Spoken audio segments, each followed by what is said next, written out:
All right, end of July. It's that time again. It feels like this goes like, it's like we snap our fingers, it's a new month. We snap our fingers, it's a new month. I know, end of month stats. We want to talk to you about what's going on in the market since the last market update. Yep. In today's video, so stay tuned.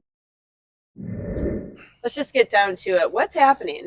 I mean, right now there isn't a lot of inventory. There aren't a lot of buyers. I can only tell you, obviously what I'm experiencing when I'm out in the market. I've had several different people that I've met for listing appointments that are saying, we're just going to wait until season. And it's hard to sort of say, well, no, now's the time, when obviously our population is really low during the summer. And they know that mid-September to late September, all the snowbirds are going to come rushing back. And there'll be a lot of people selling and buying. So it's kind of a tough conversation to have, right? Like it's difficult to kind of say to sellers, hey, now's the time. When they're like, look, there's going to be 5 times as many buyers in 6 weeks. I'm just going to wait for 6 weeks. So, yeah, it's an interesting time. I think that the numbers are very strange to me. I think that when you're comparing different areas, over the summer, it's always just kind of a weird time for Sarasota because the population just drops so much once all the snowbirds leave. So let's get to it. Yeah, so instead of doing year over year, because we keep saying the same thing, I thought it'd be better to compare month over month to month, because we're kind of in it right now and sort of trying to advise our clients based on like where we are right now. Right. We all know that last year was insanely crazy. Right. We already know that, so we're not going to repeat that. So, all right, I know you can't read. You've got, you're farsighted.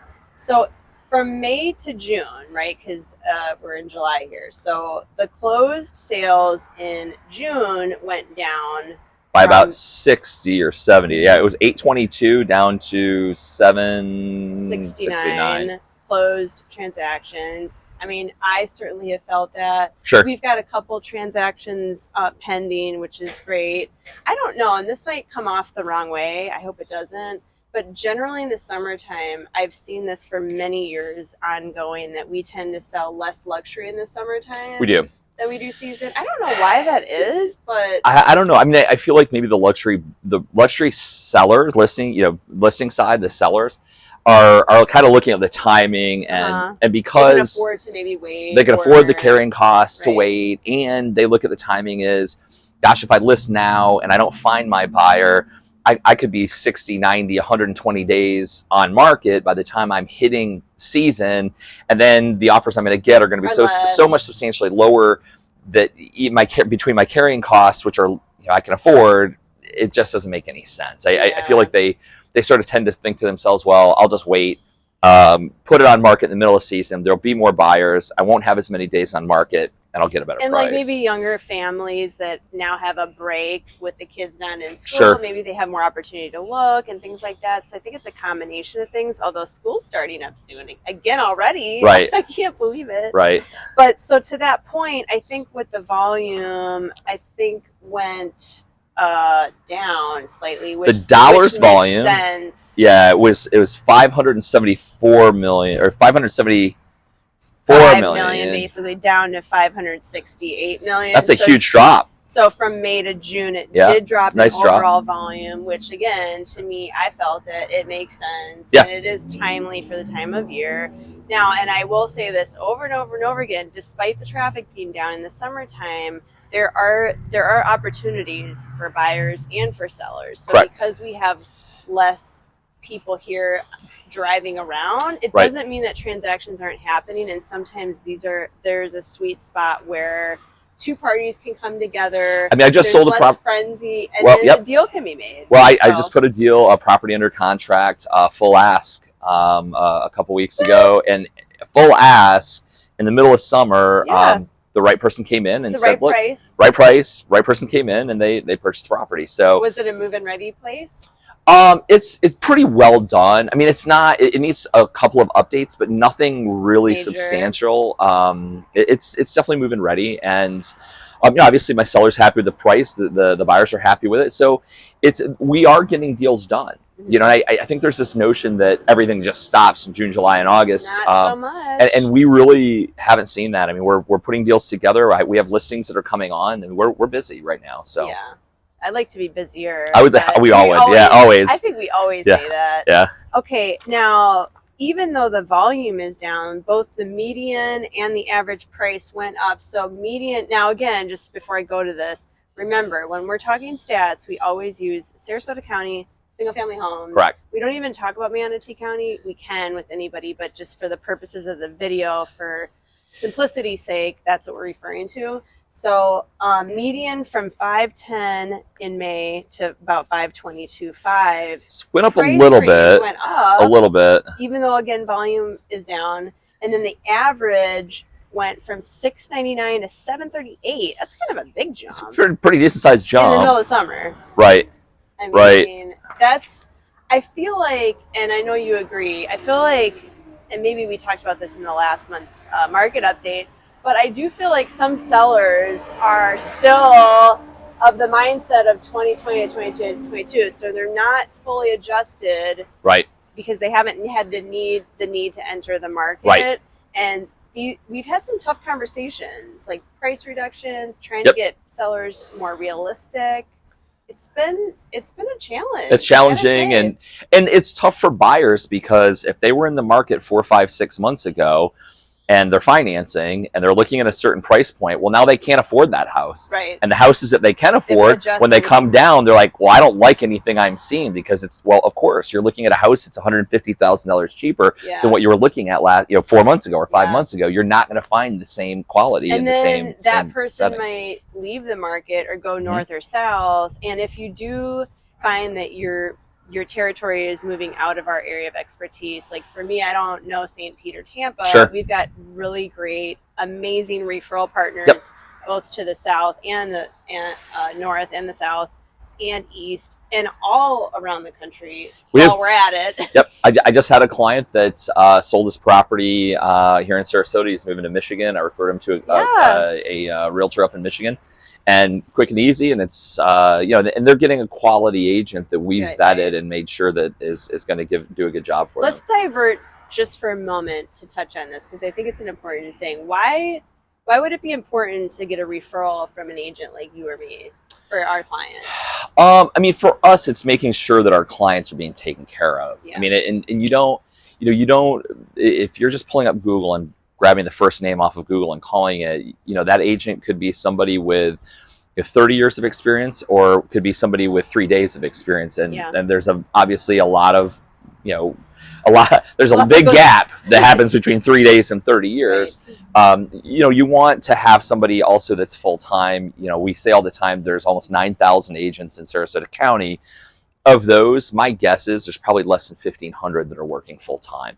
The vast majority of them are part-time agents that are, they got their license and they're hoping to make a run of it, and they may or may not be in the business 4 months from now. You want a full-time agent that's transacting property regularly, that understands the market, understands how the transaction should go, understands the steps of a transaction, and they can help guide you.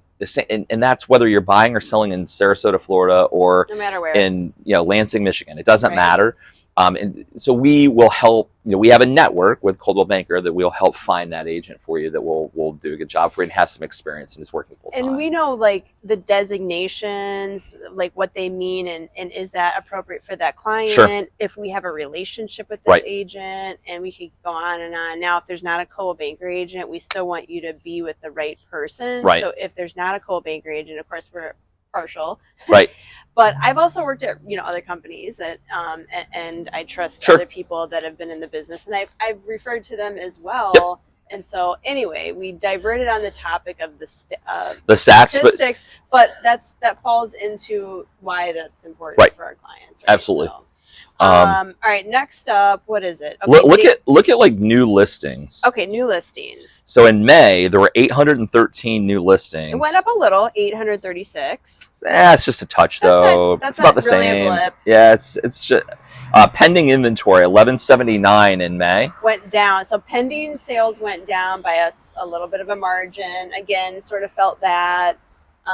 It doesn't take into account volume. It's just the number of transactions. And then active listings. I think this will be interesting. It's 1824 active listings in May. It went up to 1943 listings. There's actually more listings. That's surprising to me. Which we've needed. I still feel like the reason the volume is down is, again, sellers that are priced high you really want to be mindful of being days on market, priced too high in the days on the market.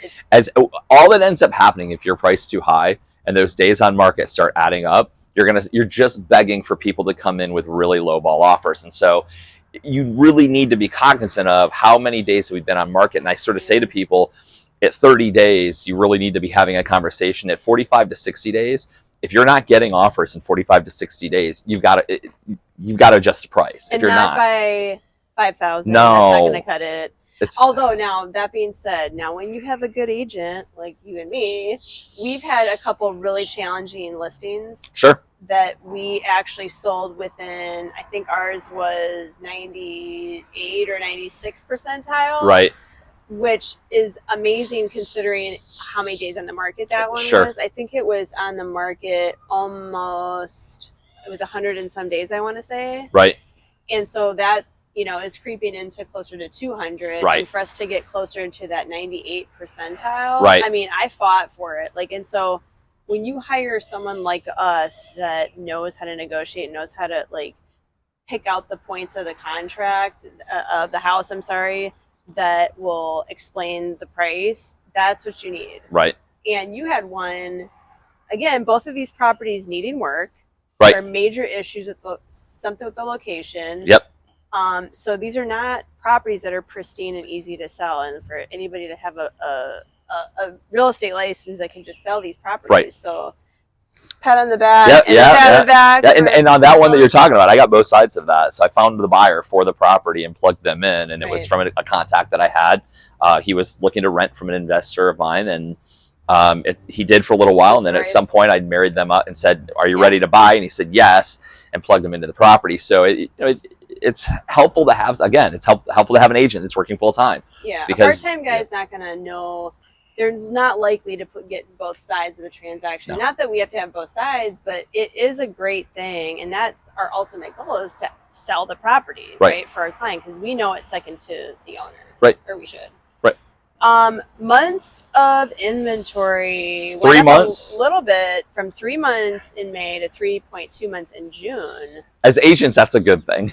Yeah. Because it allows us, as that inventory gets larger, there's better properties out there. There's more to look at. There's more, you know, if you really want a house with a pool, there's going to be a couple more houses with pools that are out there. So that's a good thing if you're an agent.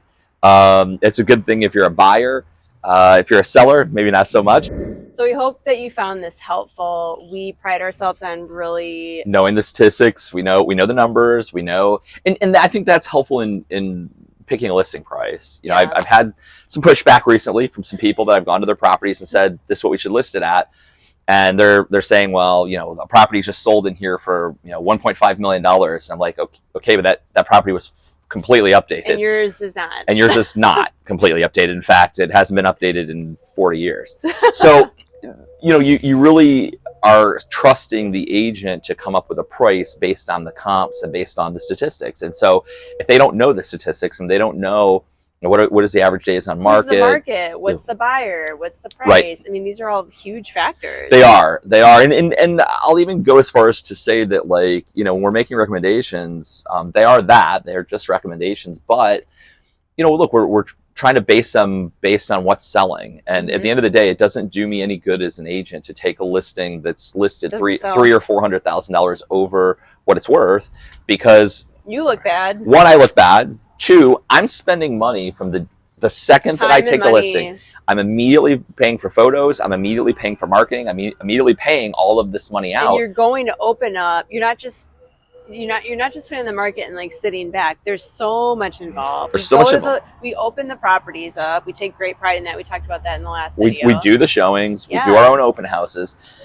And so I think it's really important that you know, we know the statistics. And so with that, I really pride myself on kind of knowing these numbers and using that as my basis for pricing properties. Yeah. So. I think when you sell a property, you're investing in the agent, and the agent is investing in you and your property, and it's mutual cooperation.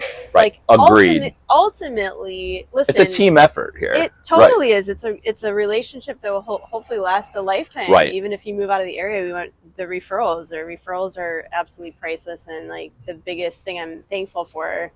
But you have to be on board with your agent, trust your agent, and quite frankly, like, yes, we want to sell it for $1 million more than it's worth. We'll get paid more. Right. But at the end of the day, we don't want to list property. We want to sell property. Right. There's a big difference between listing it and selling it. And we always want to get the highest and best price in terms for our clients, no matter what. And that's always the goal. But we will tell you what you need to hear, but maybe not always what you want to hear. Yep. So that being said, what are we looking for? Well, if you'd like to reach me, you can feel free to call me anytime. I'm 24 hours a day, 7 days a week at 941-586-2460. And we're looking for sellers. If you're sellers, on the fence, always. If you're on the fence, we're happy to come out to your home. If you're in Manatee, Sarasota, or Charlotte counties, we love and specialize in the Barrier Islands, but we do everything from Lakewood Ranch and out east to everything on the water side, again, in all those areas. And unlike Zillow, we will give you an accurate depiction of the value of your property and maybe things that you might need to do to get that optimum value. And we're big proponents too of like not spending so much of our sellers' money, but where it's smart and where you will be able to recoup that in the sales price at closing. Yep. So anyway, and I can be reached at 941-544-7690, or you can click that link below, ShaylaTwit.com.